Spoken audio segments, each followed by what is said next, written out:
ದೃಷ್ಟಿ ತೆಗೆದಕ್ಕೆ ಕುಂಬಳಕಾಯಿ ಇದೆಯೇನಮ್ಮ? ಇದೆ ಸ್ವಾಮಿ. ಆ, ಸಾಂಬಾರ್ ಕುಂಬಳಕಾಯಿ. ಆ, ಸಾಂಬಾರ್ ಕುಂಬಳಕಾಯಿ ಅಲ್ಲಮ್ಮ, ಬೂದು ಕುಂಬಳಕಾಯಿ ಇದೆಯಾ?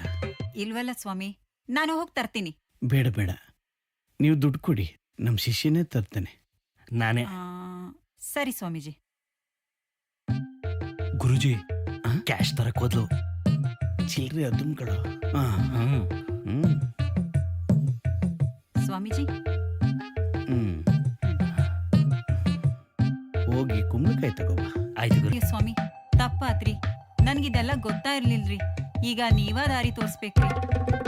ಗುರುಜಿ ಕುಂಬಳಕಾಯಿ. ಕೊಡು. ನೋಡಮ್ಮ ತಾಯಿ, ಈ ಆಪರೇಟ್ ವಸ್ತುಗಳಿಲ್ಲಿರೋ ಕಷ್ಟ, ದರಿದ್ರ ಎಲ್ಲ ನಿಮ್ಮ ಮನೆಗೆ ಬಂದು ಸೇರ್ಕೊಂಡಿದೆ. ಈ ವಸ್ತುಗಳನ್ನೆಲ್ಲ ಎಲ್ಲರೂ ತಗೊಂಡು ದೂರ ಬಿಸಾಕಿ, ಅವಾಗ ದರಿದ್ರ ದೂರ ಆಗಿ ಅದೃಷ್ಟ ಮನೆ ಒಳಗಡೆ ಬಂದು ಸೇರ್ಕೊಳ್ಳುತ್ತೆ.